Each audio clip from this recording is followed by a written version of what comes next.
Thank you very much for staying with us. Here we are back in the studio, and we're getting into the big stories. We're going to be talking about everything from the Independence Day celebrations and everything that happened. The NDC, no show, blackout, but a statement from the party. We're going to talk about the National Cathedral and the symbolic, outdooring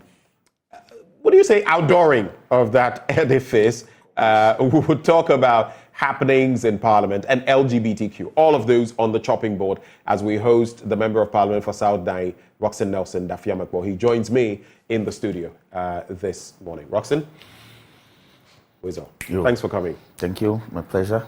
All right, so we're going to make the most of the time, maximize the time with every little bit. But let's start, as always, from your constituency. How's South Dine faring? We are well.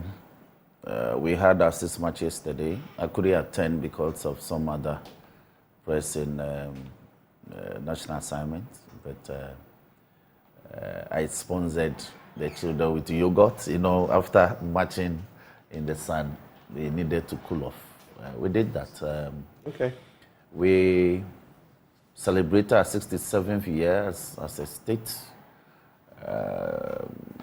who attained self-rule in 51 and independence, political independence, properly so-called, in 57, and a republican status in 1960. So here we are. We are still bedeviled with matters that ought not to be bedeviled as a sovereign state, but we share the pride in the fact that these are things that we can continue to remedy as we move along as a state. So congratulations to all of us for attaining 67 years. And we hope that things will get better than they are. All right. And so congratulations to especially the GS in my constituency in the district. They did a very good job in hosting. It was hosted at Peki Blango AP School Park. And it was important that a lot of people showed up to participate in the event. So congratulations to all of us. And good morning to Peki Palikwe Vetongo. All right. Let's quickly talk about Independence Day. Yeah. The former president, John Dramani Mahama, his wife, major figures in the NDC, you were not there. You were not in Akufo-Addo. What informed that decision? Now, you must understand how state protocol works. If I were you, I would rather be asking whether state protocol invited them. You cannot just get up and attend such an event without the proper invitations. Wait. Pause for me. You're saying... No, I am because saying... in the past, we know former presidents and all that. Yes. Yes, state protocol. But you're saying there was no such communication, and from your end too... No, I am saying you put the question directly that there was no show. Right. I wasn't there. I have no idea. But I'm saying that you rather should be asking whether they were invited, because anytime they invite them to such national assignment, they attend. I mean, my flag bearer, the former president, was in Parliament just 2 weeks ago when the president came to present his State of the Nation's address, which we are still debating in Parliament. He's not always been there. He's not always been there. I said just 2 weeks ago. He attends a lot of national events. Right. When he's invited, you see, by the nature of the protocols, he doesn't attend events alone. There are certain protocols that must be organized for him to ensure his effective participation in the program. And so the invitation will come and those protocols will be created.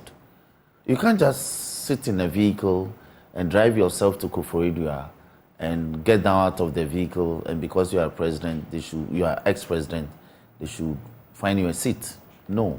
The protocols must be properly done. So I don't know whether state protocol didn't invite him. Otherwise, why not? I mean, this is a celebration of our sovereignty. So, but I suspect that perhaps the invitation may not have come.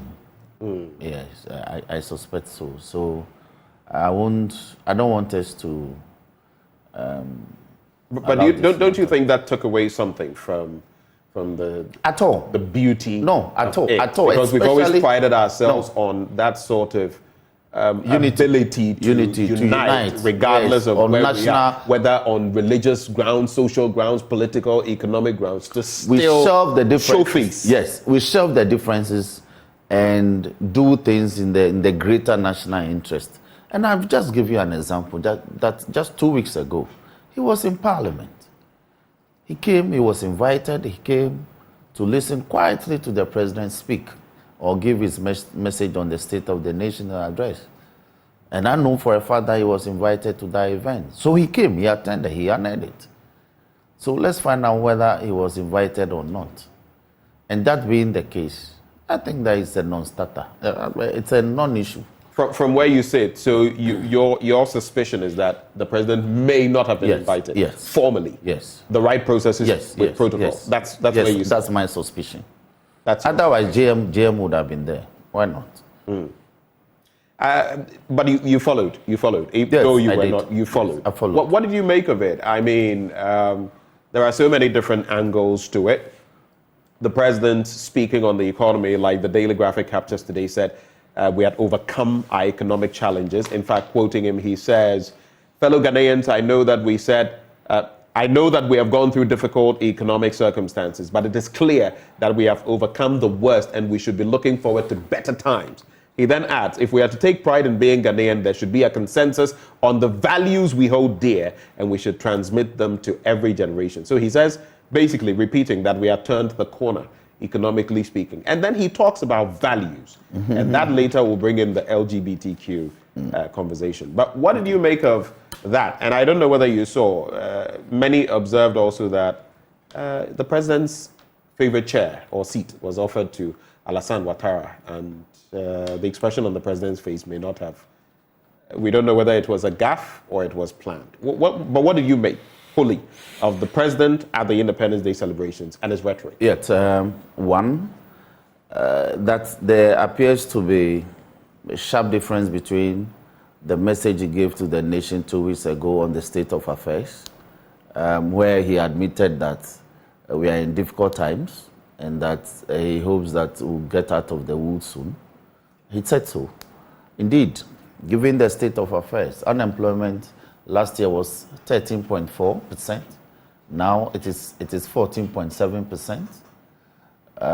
That should tell you that things are deteriorating. We are actually not out of the woods. We haven't turned any corner.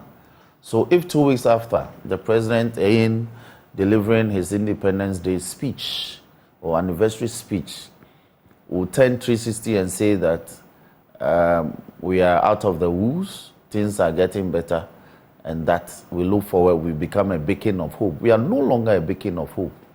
We have become a beacon of disillusionment to a lot of people. We have become a beacon of disillusionment to a lot of people. You know, a lot of countries no longer look up to us. You know, so. But that's interesting. Pardon my coming in again, because I think Alassane Ouattara talks about that. In fact, he hailed Akufo-Addo's leadership. He said Ghana had paved the way for Africa. I believe that we all know. But he hailed Akufo-Addo's leadership, talking about the very same thing. For having done what? For having done what? Akufo-Addo came into office with our cocoa production hovering around 800,000 metric tons. Today we are doing 450,000 metric tons. So what exactly was Alassane Ouattara talking about? In any case, won't you? When you visit a friend, he gives you his presidential chair, won't you? You speak good things about him. And so for Alassane Ouattara to hail his friend and say that he's the best thing that's ever happened to the Republic is neither here nor there. The reality is that we're in the doldrums. We're in the doldrums. Yeah. And let me apologize to those who are trying to get us on social media who are not yet getting that connection. I hear there are some technical issues. I have checked, and we're trying to remedy them so that you can watch the feed live on Facebook. But on the bit about values, and maybe we should let that feed into LGBTQ. But before we get there, values. If I asked you, I struggle. If I asked you, what are the values that characterize the Ghanaian? What would you say? The Ghanaian value is friendship, respect for authority, courtesies, privileges extended to others, and above all, oneness. You don't see that any longer. You don't have hope, even expecting those things to be perpetuated. People who want to do things according to their whims and caprices, where our regard for rule of law has been largely thrown to the dogs. And nothing happens properly these days. There's total disregard for authority and orderliness of things as underpinning in law and in politics and in our culture and religion. People insult and all that. So, like I said, we are a nation in disarray. And we need another leader to come and put us together. So I don't know what sort of values the president will want to speak about. Speaking of those values, of course, honesty, decency, and all of that. If you contemplate these, you might want to look at Parliament itself and other places and find out whether we have those. There have been exposés talking about the rot in different spheres of our national life, including... In fact, in all facets. Exactly. Yeah, in all facets. Including the three arms of government. Of course. You know, so these values, I do not know how they reflect. But let's then segue into, since we're talking of values, the LGBTQ conversation. Sound conversations, sound arguments from both sides. You are one of the proponents of the bill. Yes. Now it's gone before the president. He's already expressed his view in those three previous bills in respect of private members' bills coming to him, especially when they're going to bring some sort of draw on the consolidated fund or the public purse. Then you have this instance, because it becomes rather convoluted, complex. One, there had been signals from the AG, then from Dafeamakpor, that certain angles. Dafeamakpor, though, I felt he made sense in some way that custodial sentences may not necessarily, you are a lawyer, not just a lawmaker, may not necessarily serve the cause, because our prisons are bursting at their seams and all of that. So could we have found an alternative? But basically, the law, you have this bill going to the president a day before there is a suit in court. He talks about the fact that there is some matter at the Supreme Court criticizing it. You've heard his rhetoric and everything. What do you make of the bill? Are we doing the right thing? And if we are, do you feel the president will give his assent to it now that he's saying the Supreme Court must rule on it before you do? Okay. Or before he does? Now, there's a certain compulsion on the president, obligated under law, to assent to a bill submitted to him within a certain time limit. And with your permission, if time being on that side, let me read quickly what the Constitution says. Article 106 of the Constitution states this, particularly at Clause 8. Where the president refuses to assent to a bill, all right, he shall within 14 days after the refusal, A, state in a memorandum to the Speaker any specific provisions of the bill which in his opinion should be reconsidered by Parliament, including his recommendation for amendments, if any, or B, inform the Speaker that he has referred the bill to the Council of State for consideration and comment under Article 90 of this Constitution. Now, what this says is that once a bill is properly remitted from the office of the Speaker through the clerk to Parliament to the office of the President, time begins to tick. So he cannot abandon the bill in abeyance and do whatever suits his whims and caprices. Now, the Constitution is very clear that if you decide to veto the bill, you must within 14 days after that decision explain to Parliament why, especially if you are minded to have portions of the bill amended You have to prefer those amendments with explanatory memorandum. That's the first option. The second option is, if you are minded as the president to refer the bill to the Council of State for further consideration, you must inform Parliament that you have done that. The Council of State also within 30 days upon that referral must get back to the president with the feedback on the bill. And the president will remit that to Parliament, and Parliament will consider it under Article 90. The procedure is very clear there. And when that is done, and the bill is remitted back to the presidency after 2/3 approval from Parliament, the president is mandated within 30 days to assent to it. Right. So all these strictures and timelines are properly captured in the Constitution.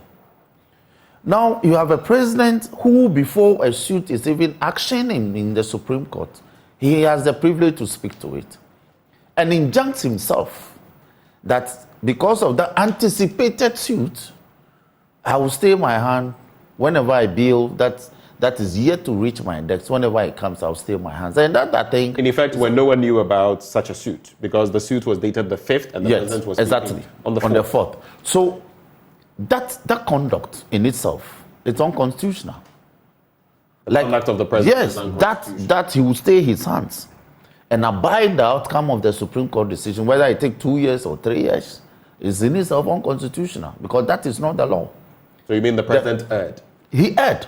With those comments, on the face of the law? Yes. In fact, in respect of other private members' bills that have been passed by Parliament, properly remitted to him, and he kept it from August until in December.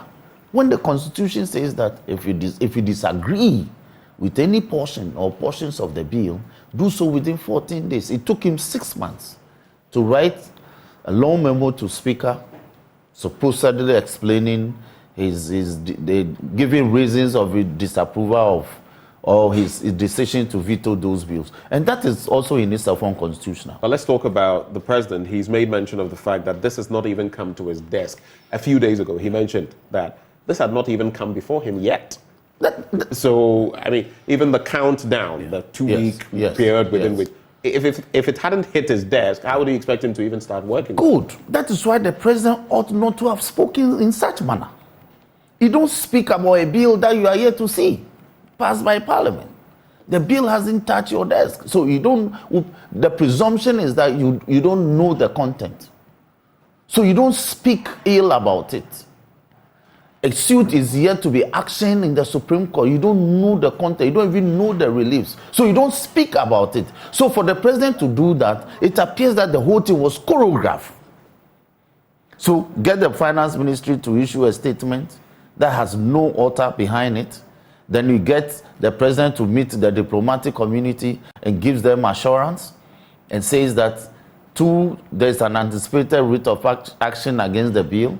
When that is done, I will stay my hand, even though the bill is yet to come to me. So the conduct of the president is not in accord with our rule of law and constitutionalism, because there's a presumption of regularity for the actions of the president until a court of law says otherwise. So that is why, for instance, when the president is elected, and that election is called into question via a petition in the Supreme Court, all his actions are presumed regular until the court says that you are removed from office. Nobody can question his actions so far as those actions were in consonance with the Constitution. In the same way, the president told us that even though 2 years ago, that even though e-levy has been passed and the minority who went to court, the court action does not stay in his hands. Go and check the relief that we asked. We asked for we asked for an injunction. The bill had been passed. Yes. The matter was taken to court. Yes. And he signed off on Yes, and that is regular in law. Because you see, you cannot injunct a constitutional officer from performing his functions of office. It's as though I go to court, then I go to court against the Chief Justice, and I'm questioning certain things about the Chief Justice. Then I pray for an injunction that the Chief Justice must not perform the functions of her office until such time that the suit is determined on its merits. You cannot do that. It may be a prayer before the court, but no court will grant you an interim injunction staying in the hands of the Chief Justice from performing her constitutional duties. There's a presumption of regularity, which is very strong in our legal system. So you feel to fulfill the burden of responsibility, the president, once it hit his desk, because at the time he said it hadn't hit his desk, should have signed off on it, or should have referred it to the Council of State, regardless of whatever issues may have come up in court. Exactly. Because the court orders, whatever they may be, will be forward-looking. It will not reach back into time. That is why, as we speak, he himself said that whatever decision the Supreme Court will come to in the E-levy case, they are capable of being compensated. They are capable of being accounting for how much has been collected under the E-levy. And that is how the law operates. So you see, the danger with what the president has done is that when the bill finally lands, or which I suspect will be today or tomorrow, he will refuse to sign. That's your suspicion? That's not my suspicion. That is all he has said. He will refuse to sign, pretending that there's a Supreme Court decision, outcome of which he awaits, putting Parliament in a certain state of abeyance, because Parliament cannot act, Parliament cannot proceed, all right, to action unless he refuses. Unless Article 106(8) is sprung into life, remitting the bill back to Parliament.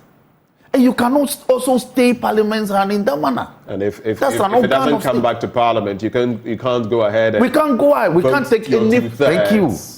To push the bill and make it an act. Because the constitutional prerequisites in Article 106(8) will have to be action, will have to be sprung into life. Do you think there is some grand scheme, some plan to get us to this point so that you are in the middle and you can't proceed? And here's why I say this. Dafeamakpor spoke, the majority leader, on the back of this, and actually hinted that some specific person should take the matter to court. And that has happened. It's been taken to the Supreme Court. We've heard of the rhetoric of the Attorney General on this matter, and now we've heard Mr. President. Do you think it is simply a point of the NPP being, of course, led by the President, being unwilling to actually pass this bill? So in Parliament, they appear to be for it, but they know that you can't get past this hurdle. Let me make this point. The Attorney General had always been part of the preliminary considerations of this bill, even before the committee. They participated in it fully. In fact, there's an Attorney General's opinion on some portions of the bill originally submitted to Parliament. I can share that with you. So the input of the Attorney General's office into this legislation was so massive. Now, I have already mentioned that the whole scheme... But the Attorney General has had his differences on the bill, his own reactions. But the point I'm making to you today, this morning, is that the Attorney General is on record to have shared an opinion on this bill as it was originally laid in Parliament. And that opinion has had substantial positive effect on the amendments that were preferred. So their input has such a major play on the outcome of the bill.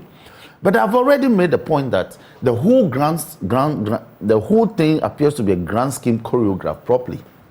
Grand scheme choreographed. A grand scheme choreographed. By whom? Now, by whom? By government or by government actors. Get the majority leader to frustrate us on the floor. Springs an amendment at the second consideration, 13 of them, none succeeded. Then at the third reading, frustrate us. Eventually we did the third reading, hold a press conference after that, and says that private citizens should be encouraged to go and test the law. You know, that's encouraging agents provocateurs to go and stampede us in the court. Then you get Minister of Finance to issue a very nebulous statement where... I was about to get to that. Where in one breath they say that we stand the danger of losing certain funding that are outstanding in the tune of about 3.8 billion. Hold on, in our credit.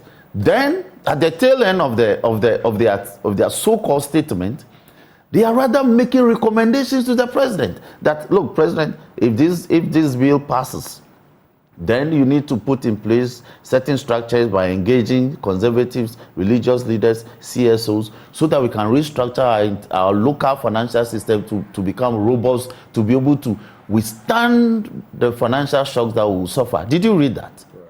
Good. So the finance ministry itself was in a state of confusion in writing that statement. Then that gingered the president to now meet the diplomatic community and say that I'm giving you assurance that we will not backslide in our human rights record and regard for human rights. Which human rights? Human rights that 9 persons died under his watch and there's no inquiry into any? All rights are rights, and all lives are of equal importance to all of us. Then they get Richard Sky to go to the Supreme Court and go and check the reliefs he's asking for. Apart from the 8th relief, which is to get the Supreme Court to bar the operation of the law that criminalizes same-sex relationships. That is what Richard Sky is asking. All the others is in respect of through this one seen as red herring. How do you question Parliament in passing a legislation when on the same day we passed 2 other legislations for the state? You recall the new Ghana anti-doping law? Mm-hmm. It was passed the same day, and the certificate of urgency. The same number of members of Parliament. So I wish that they can appreciate the fact that Yolin Kulendi GSC in the Abdullahi versus Attorney General matter held and distinguished between a deliberative quorum in Parliament and a decisional quorum in Parliament. I hope that they can avert their mind to that. And that quorum is not simply quorum qua quorum. Quorum for the sake of quorum. Yes. Deliberative quorum is different from decisional quorum. But they are in Supreme Court challenging the fact that we didn't have quorum to pass the law. And again, the Constitution is very clear regarding the matter concerning a bill that will impose a charge on the consolidated fund on the public purse. The Supreme Court says, in the opinion of the person presiding. How do you challenge the opinion of the person presiding? You can only challenge that opinion was unconstitutional because it was expressed by someone other than the person presiding. Otherwise, there's no avenue to look at the constitutionality of that opinion as expressed. Because that's all that the Constitution said. There's nothing ambiguous about in the opinion of the person presiding. If it says that this bill will not occasion a charge on the public purse, that's it. That test, that roadblock is cleared.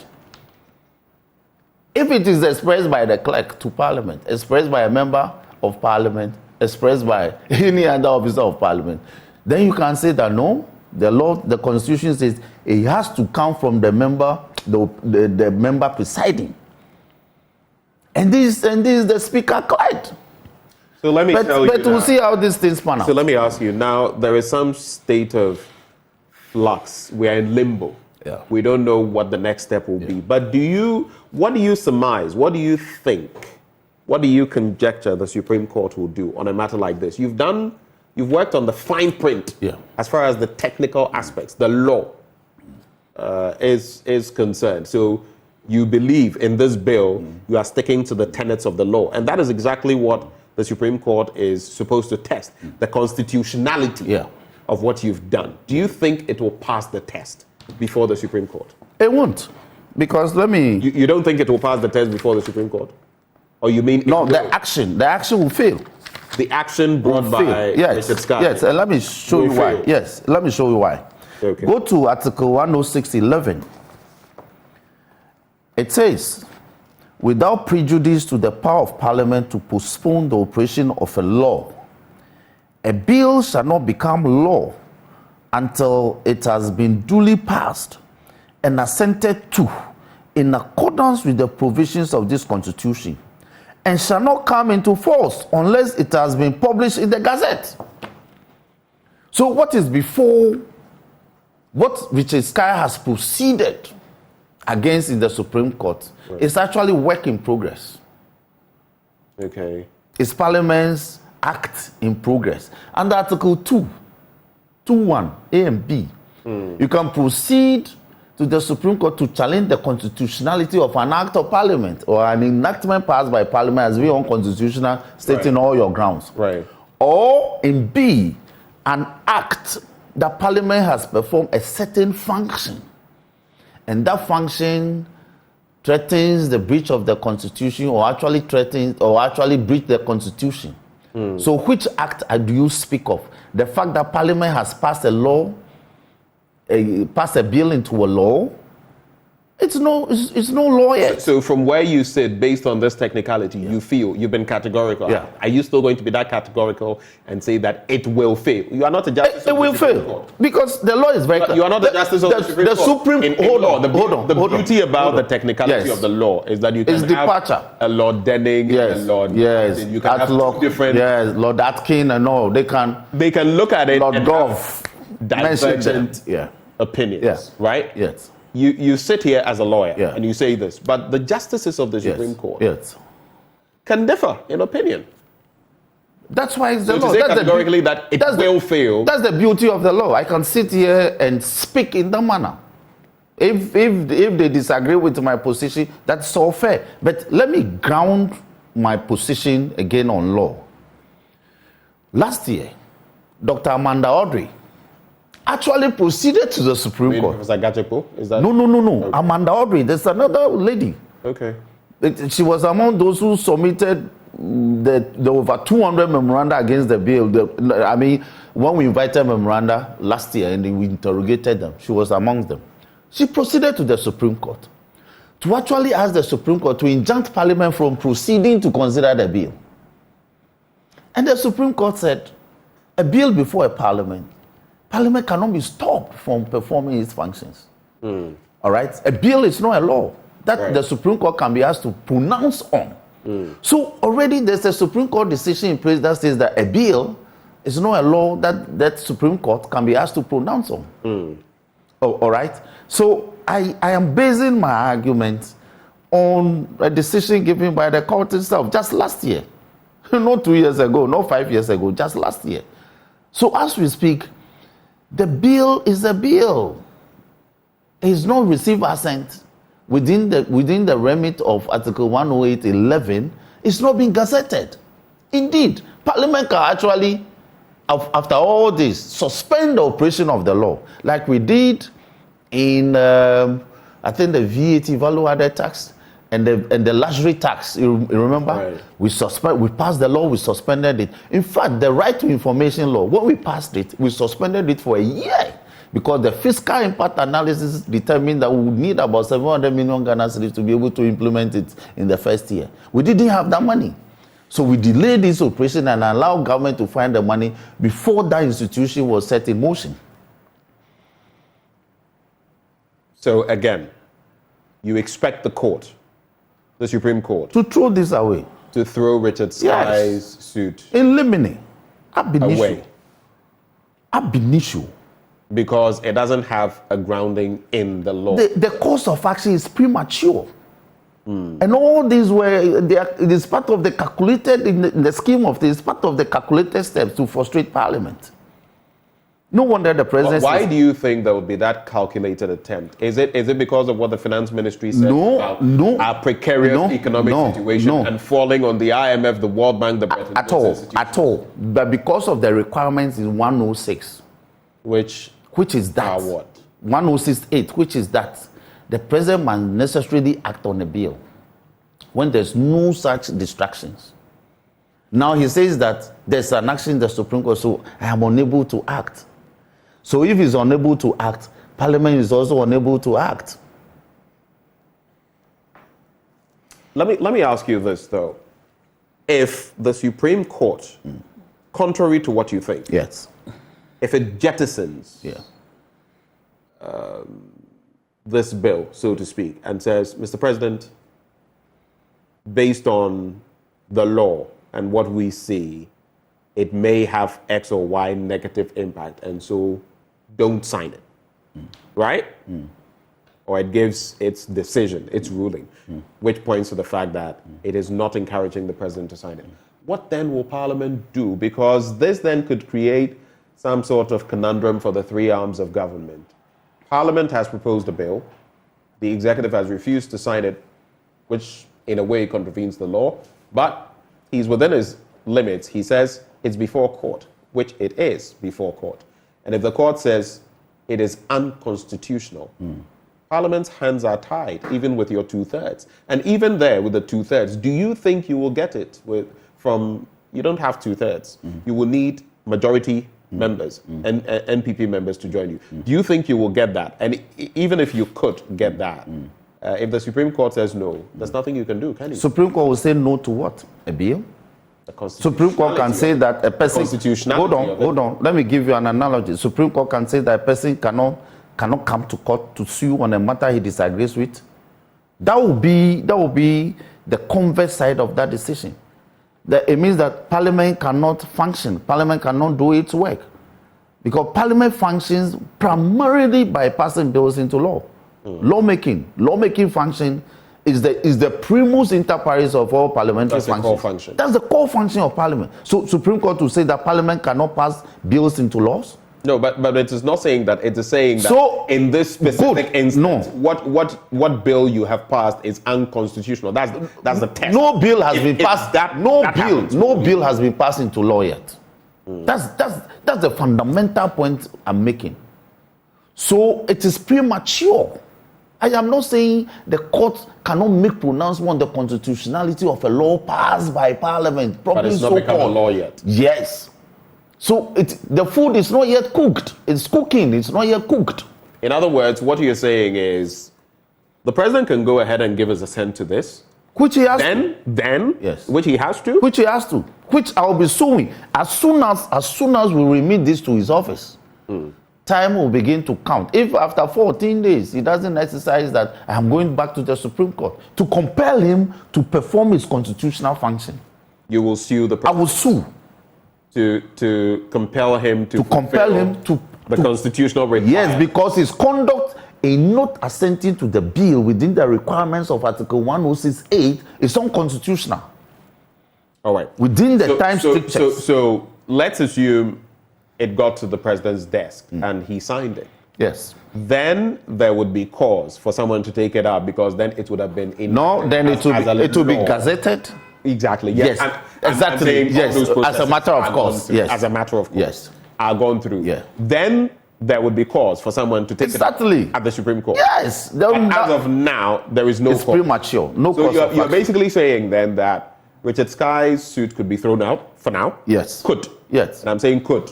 Carefully. Just like they did to Amanda-Audrey. For now. Yeah. And yet, if the president gave us assent to it, he could go back to court. And that would be fantastic. Right. And then we could look at the constitutional requirements and whether it met those. In fact, I was expecting Dr. Amanda-Audrey my expectations are that it's rather Dr. Amanda-Audrey would have gone back if we had completed the processes of this legislation. She would then go and reactivate her suit.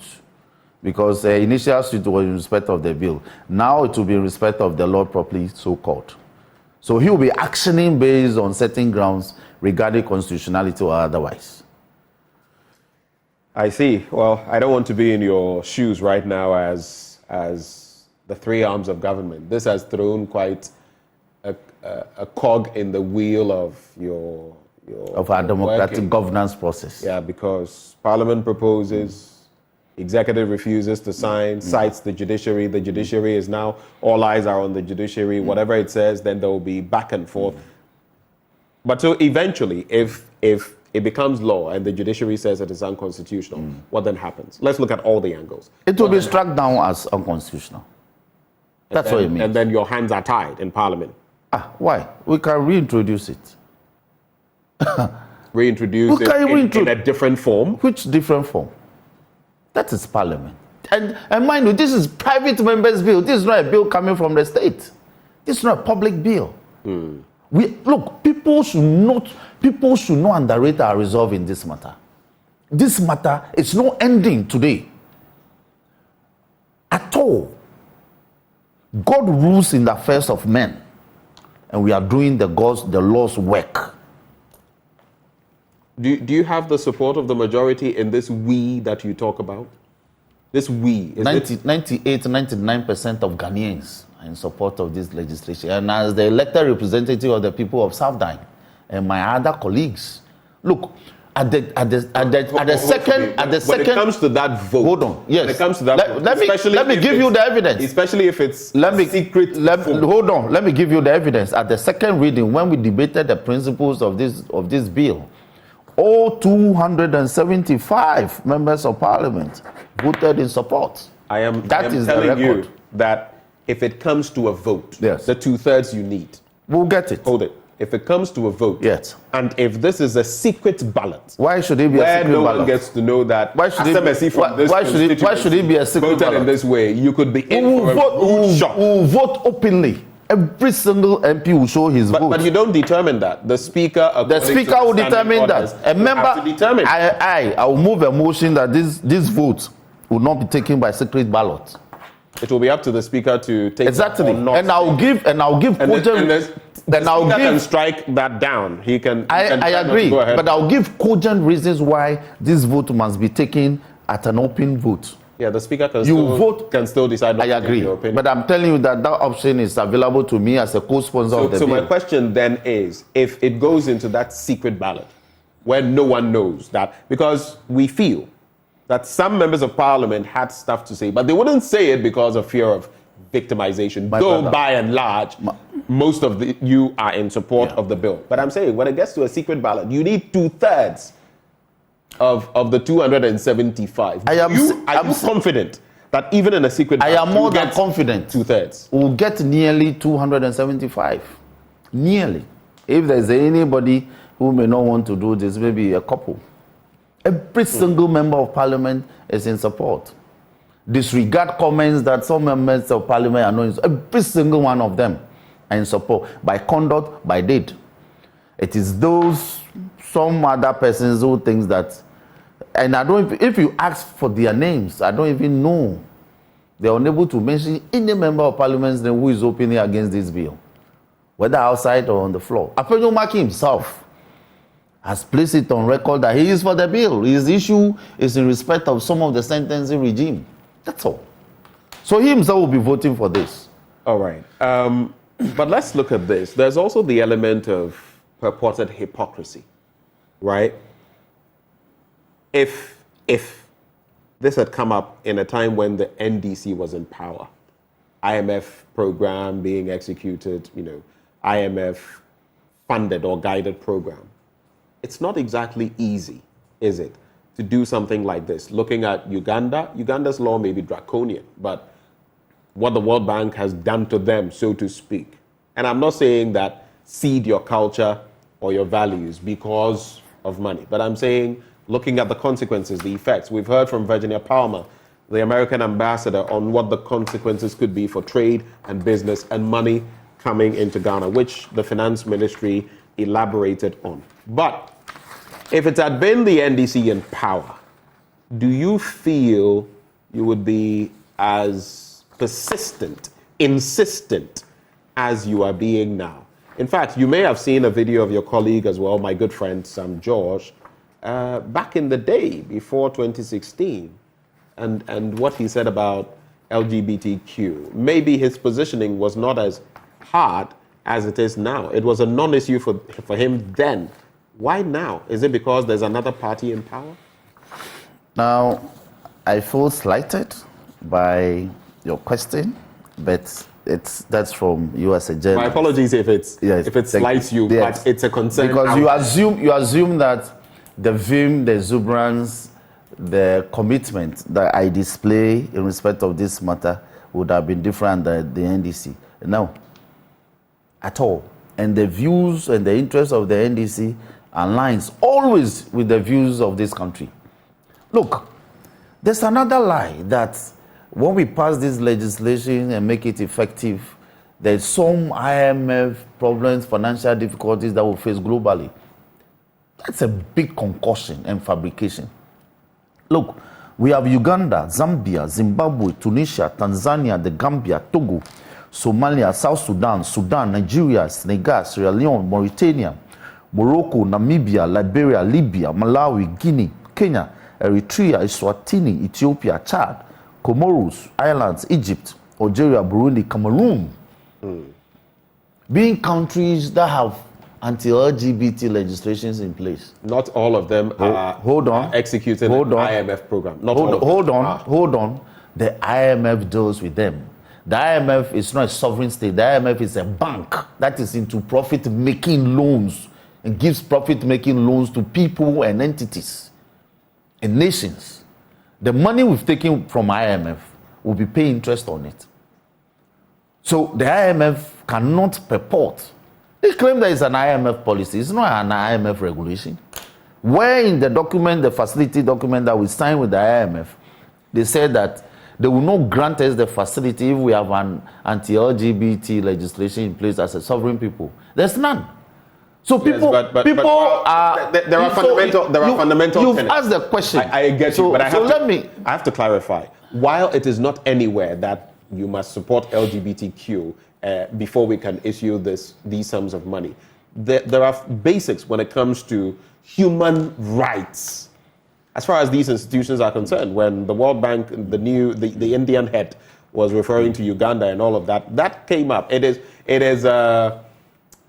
sine qua non, without which not of international practice, is it not? Which international human rights? Which international human rights? Which human rights? Let me ask you. Do you know the difference between tobacco and marijuana? You tell me. Okay. They both grow in the wild. Right. They are both natural vegetative plants. This country says you can smoke tobacco subject to the health consequences. All right? So people are free to smoke cigarettes at their own peril.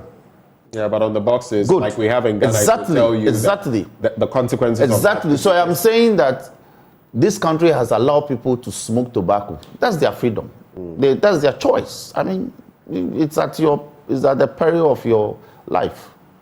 But this same country has refused persons from smoking marijuana. Why? What is in marijuana that the nation must prevent people from smoking? Because of the adverse health consequences on the public health. The state, in its own analysis. Are you talking of Ghana or other parts? Ghana. I just mentioned Ghana. I said the nation has prevented people from smoking marijuana freely. Is it not people's right? There are medicinal, Thank you. Industrial that is more adverse. No, that is more adverse on their health than tobacco. So the state says, I will allow you to smoke tobacco that grows in the wild, but I will not allow you to smoke marijuana that also grows in the wild. Don't marijuana smokers have the right to assert under law? So freedoms are not absolute. Freedoms are subject to other freedoms and rights. So let nobody tell you that this law is against the rights of people. It is not against anybody's rights. So someone would say what I do in my bedroom, and I don't want to say I'm playing devil's advocate, but I want to look at all angles to this conversation. For those who say, I'm in my bedroom doing what I please, you are in your bedroom doing whatever you please. Why should you criminalize what I do? Is it merely because of the indoctrination factor? What is it? Can I say this? What you do in your bedroom will come after you if it's unlawful. When the law gets you, the law will deal with you. Right. That is why when you go and steal and you are not caught, you walk freely. When you go and smoke marijuana and you are not caught, you think you are high, you are fine. But when the law gets you, they will deal with you because it's a prescribed conduct. So we are saying that... They say the 11th commandment. Do you know what's the 11th commandment? No, I have no idea. Don't get caught. Thank you. So if you do what the law prescribes in your bedroom, that's you. Right. But when the law gets you, the law will deal with you. Well, this is an interesting conversation, and we'll have to move on to other issues like the National Cathedral, among others. But so, in conclusion, you feel eventually we shall see this become a law within this 8th Parliament. It would. It will become a law. It will. Before election 2024. It will. Look. And if it doesn't, do you think it would have consequences for the MPP? Well, that's up to the generality of the people to decide. You know, whether or not it becomes a law, there's already a consequence. And let me put this in another context. There's a book by Professor Uno called Sons of Sorrow. Professor Uno, and he painted his persona in that book. And you know, this is like a chameleon feces. What? Yes. The fecal matter of a chameleon. Yes. Professor Uno uses it as a metaphor in that book. This LGBT bill is a chameleon faces for the president. It won't go away. Are you pushing this? I mean, you know the president is in a tight spot, and it's like the screw, and you keep tightening. He has put himself in that problem. Do you enjoy the president's pain? I don't enjoy his pain at all. Because if by conduct you attract problems to yourself, that's your own doing. But how did he attract this? When he traveled to London and he answered questions, he said that it was bound to happen. People took him to task for that. Now he added that if there will be any regulation, any law dealing with it, that's up to Parliament to do. Now Parliament has taken a decision, and you want to stampede us to move away from that? He can't do that. The president cannot be dictating to Parliament now. We will not tolerate that. We are co-equal arms of government. Yes, but you should be working together. There are separation. He should be working. Separation of powers. Exactly, but there are checks and balances. Yeah, the Baron de Montesquieu. So we'll balance him. We'll check him. I see. He can exercise his powers, but we'll check the exercise of that power. So you feel the judiciary is becoming overbearing, overweening in exercising his power. The judiciary cannot even dictate to the president how he should exercise his veto. But in the exercise of that veto, it is subject to other checks and balances from Parliament. Article 106 again contains that. And we exercise our right under the Constitution. I've told you this matter. People should not underrate our resolve. We, the sponsors especially. Okay. Let's talk about the National Cathedral. Yesterday, there was that symbolic commissioning of the National Cathedral, which should have been commissioned yesterday anyway, per what we had been told. It didn't happen, but was that necessary to go there? Samuel Okudzeto and others, you had an altercation with the military, you had to be moved elsewhere, you did that. Was that necessary? Everyone knows it's the cathedral. It is. The cathedral is not cathedraling. It is. It's necessary to bring back attention to that scandalous project in the name of the Almighty God. We have spent in excess of 400 million Ghana cedis, and we have nothing to show for that. That is the scandal. That is a scandal that every day we must remind the people that this government has wrought on us. And it's rather a decommissioning. That project has been decommissioned. It's been decommissioned. It's been decommissioned. It's been decommissioned. And we did that decommissioning yesterday. Was it necessary, though? It was. It was. Look, they do not mean to do this project. They are not committed to it. How? It was a grand. How do you mean? They are not committed to it. They relocated all of these, the president, even including judges, they are not committed. Core institutions of state. I use the word commitment as defined by the English language. Commitment. Commitment means simply that. If you're not committed to a project, don't start it. At least, even if you cannot complete, let's see some semblance of progress. But you've been opposed to it every step of the way. But they've had their way every step of the way. They've had their way. Opposed it in Parliament every way. We did it. Look, let me tell you. Denigrated the project. Let me tell you. No, let me tell you the genesis of the opposition to this project. It started from my senior Bright Akwete. Long ago, when he sued, challenging the destruction of the judges' homes for this project, he was of the opinion that this project could have been relocated to another place in Accra or outskirts of Accra to serve as a growth pool that is capable of attracting other projects, other investments, hotels, resorts, other investments. This is supposed to be a growth pool. You don't cite this in the center of the city where you have land problems. Right. Why do you have to destroy homes of judges in order to build this? So what is your alternative? I've spoken to different members of the NDC. Some would propose that it be used for this or that. What is your alternative? I have no idea at all. Okay, so I spoke to Yusuf Suleimana, Bole Bamboy MD. He said, there have been thoughts about building another hospital facility there linked to the Greater Accra Regional Hospital because it's in close proximity. It could be another arm. Some have said it could be a governance institute, leadership and all of that training, a school, whatever, or a university or something of the sort. What do you think? We need a national church of this nature.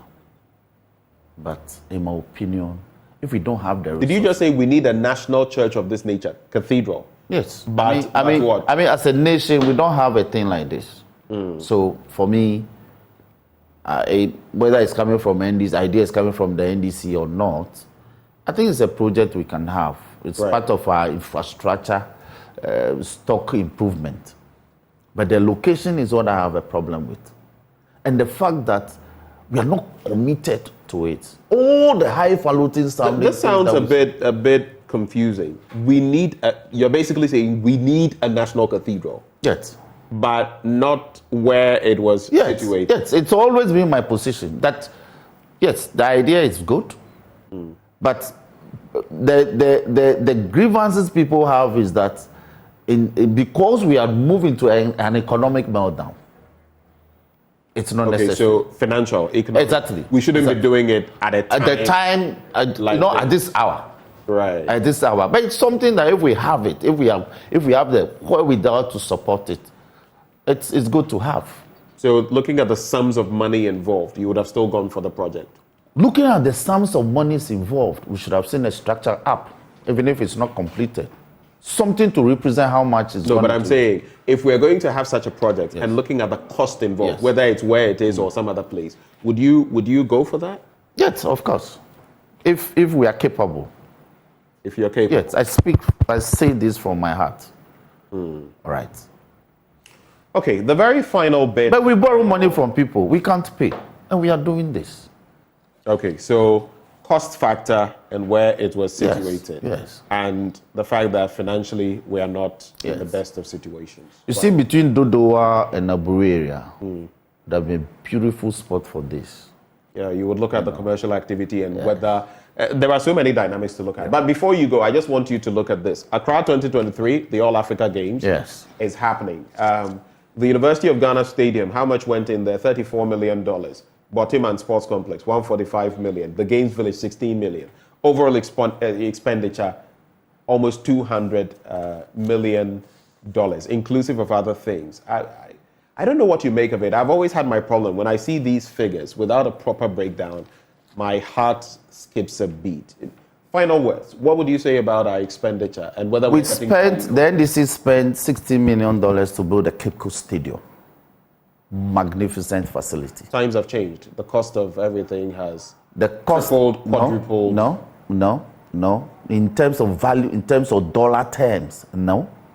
In terms of dollar terms, no. So you can't tell me that University of Ghana Stadium, with all the facilities in existence, all the concrete, everything is in existence, you are spending $34 million just to complete it. the small fees. More than 2 times the cost. Because if the Cape Coast Stadium costs $16 million, more than $34 million is $2 million more than twice the figure. That facility, plus or minus, that is the pain people bear. That is the pain, and to suggest that all these monies have been spent without any renovation works on the Accra Sports Stadium, it all breaks people's hearts. So when again are we going to get the opportunity to renovate the facilities at the Accra Sports Stadium? Because it is hosting international events such as this that compels governments to commit to renovating sports infrastructure. So for me, the figures are atrocious, the costs are atrocious, the cost lines for these projects are so atrocious. And no wonder the ranking member has been asking for, and some other minority members have been asking for a proper audit, a value for money audit. And I agree with them. Yes, by all means, we'll host the games. By all means, the multiplier effect in terms of people spending and leaving money in the economy, it's okay. But in consonance with the Public Financial Management Act, Act 921, 2016, we must always have value for money. Thank you, Roxanne Nelson Dafeamakpor. Thank you for joining us for breakfast this morning. Now, stay with us after the break. We're going to be contemplating the menace of teenage pregnancy in Ghana. Latest statistics reveal that 15.2% of those adolescents aged between 15 and 19 have been pregnant at some point within their teens. The question is, why is this happening? What are the ways in which we can curb the situation? That conversation coming up next with Sweetie Abochi. Do stay.